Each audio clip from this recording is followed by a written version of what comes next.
ഒരു കാര്യം അറിയാൻ ആഗ്രഹമുണ്ട്. അയ്യപ്പ സംഘവുമായി ബന്ധപ്പെട്ട് നിരവധി സാമുദായിക സംഘടനകളൊക്കെ സംഗമത്തിന് പിന്തുണ നൽകി.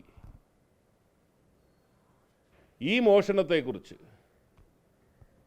ഈ സ്വർണം മോഷണം നടന്ന പശ്ചാത്തലത്തിൽ ഇവരുടെയൊക്കെ അഭിപ്രായം എന്താണ് എന്ന് ഈ വിഷയത്തെക്കുറിച്ച് അറിയാൻ എനിക്ക് ആഗ്രഹമുണ്ട്. എന്താണേലും ഈ വിഷയം ഇത് വെറുതെ വിടാൻ ഉദ്ദേശിക്കുന്നില്ല. ഗവൺമെൻറ്റാണ് ഒന്നാം പ്രതി. അയ്യപ്പൻ്റെ സ്വത്ത് മോഷ്ടിക്കാൻ ഇടനിലയായി നിന്നത് ഒരുപക്ഷെ ദേവസ്വം ബോർഡായിരിക്കും.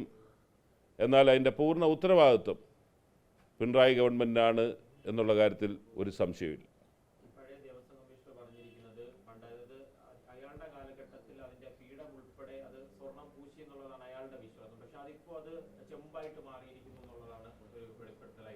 ഞാൻ പറഞ്ഞത് ഇപ്പോൾ എത്ര കാലം മുമ്പ് നടന്നിട്ട് സ്വർണം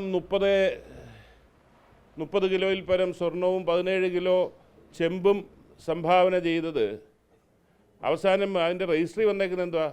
ഇത് ചെമ്പ് വിഗ്രഹമാണ്. അന്നേരം അവിടെ തന്നെ എവിടെ നിന്നും തുടങ്ങിയിരിക്കുന്നു കൊള്ള എന്നുള്ളതല്ലേ. അന്നേരം ഇതെല്ലാം ദുരൂഹമാണ്. അന്നേരം ഇതുകൊണ്ട് എന്തുകൊണ്ടൊരു ഗവൺമെൻറ് ഇടപെട്ട് ഇതിനകം തന്നെ ഇത് പരിശോധിച്ചില്ല? അതല്ലേ ദുരൂഹത. എന്നിട്ട് അതേ ആൾക്കാരെ തന്നെ ഇത് ഏൽപ്പിച്ച ഏത് പശ്ചാത്തലത്തിലാണ്? അന്നേരം ഇതെല്ലാം ദുരൂഹമായി ഗവൺമെൻറ്റിന് പങ്കുള്ളത് കൊണ്ട്, കൈയുള്ളത് കൊണ്ട് തന്നെയാണ് സംഭവിച്ചിരിക്കുന്നത്. എന്നാൽ ഇതിനൊരു വിശ്വസനീയമായ നിലയിലേക്ക് ഒരു മറുപടി പോട്ടെ, ഒരു അന്വേഷണം ജനങ്ങളെ ബോധ്യപ്പെടുത്തുന്ന നിലയിലേക്ക് 39 ദിവസം ഒരു വിഗ്രഹം കേരളത്തിൽ നിന്ന് ചെന്നൈയിലേക്ക് യാത്ര ചെയ്യാൻ ഇടയായ സാഹചര്യവും അവിടെ ചെന്നപ്പോൾ 4 കിലോ കുറവ് എന്ന് കണ്ടപ്പോൾ അതൊന്ന് അന്വേഷിക്കാൻ പോലും ഗവൺമെൻറ് തയ്യാറായില്ലെന്ന് പറഞ്ഞാൽ ഗവൺമെൻറ്റിനൂടെ പങ്കുണ്ട്. അത് ആർക്കൊക്കെ എന്ന് എനിക്കറിയില്ല. അതാണ് യഥാർത്ഥത്തിൽ ഇപ്പോൾ പുറത്തു വരേണ്ടത്. എന്നിട്ട് അതേ വ്യക്തികളെ തന്നെ വീണ്ടും ഏൽപ്പിക്കുന്നു. ഇപ്പോൾ അദ്ദേഹത്തിൻ്റെ ബന്ധുവിൻ്റെ വീട്ടിൽ നിന്ന് കണ്ടെത്തിയിരിക്കുന്നു.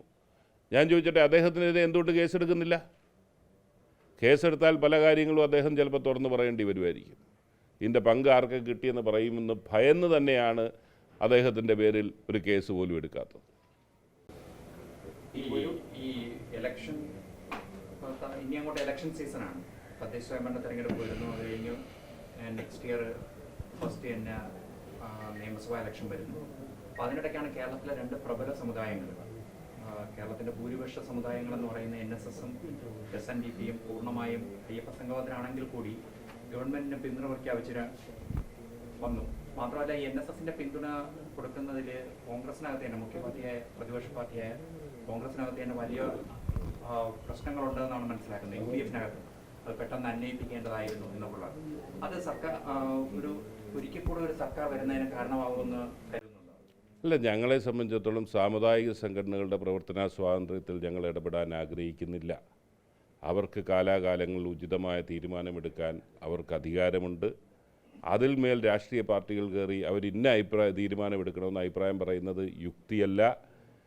അത് അംഗീകരിക്കപ്പെടുന്ന ഒരു പ്രവർത്തന ശൈലിയല്ല. പക്ഷേ ഞാൻ പറഞ്ഞതുപോലെ അങ്ങനെ പിന്തുണ പ്രഖ്യാപിച്ചവർ, ശബരിമല എന്ന് പറഞ്ഞ ഒരു വൈകാരിക വിഷയമാണ്. ആ വൈകാരിക വിഷയത്തിൽ സർക്കാർ ഞങ്ങളുടെ കാഴ്ചപ്പാടിൽ ഒരു തട്ടിപ്പാണ് നടത്തുന്നത്, അല്ല ഒരു മാസ്റ്റർ പ്ലാനും അവിടെ തയ്യാറാക്കിയില്ലല്ലോ. എന്നെങ്കിലും അങ്ങനെ ഒരു വൈകാരിക വിഷയം മുന്നോട്ട് വെക്കുമ്പോൾ ആ വൈകാരികതയോടുകൂടി സാമുദായിക സംഘടനകൾ അതിൽ പങ്കെടുക്കുന്നതിൽ ഒരു തെറ്റും ഞാൻ കാണുന്നില്ല. ആ ഒരു വിഷയം, വൈകാരികമായ ശബരിമല വിഷയത്തിൽ പങ്കാളിയാകുന്നതിൽ ഒരു തെറ്റും ഞാൻ കാണുന്നില്ല. എന്നാൽ ശബരിമലയുമായി ബന്ധപ്പെട്ട് ഈ കൊള്ളയുടെ കഥകൾ വരുമ്പോൾ അവർ യാഥാർത്ഥ്യം തിരിച്ചറിഞ്ഞുകൊണ്ട് അവരുടെ അഭിപ്രായം പറയണം എന്നുള്ളതാണ് എനിക്കതിനെക്കുറിച്ച് അറിയാൻ.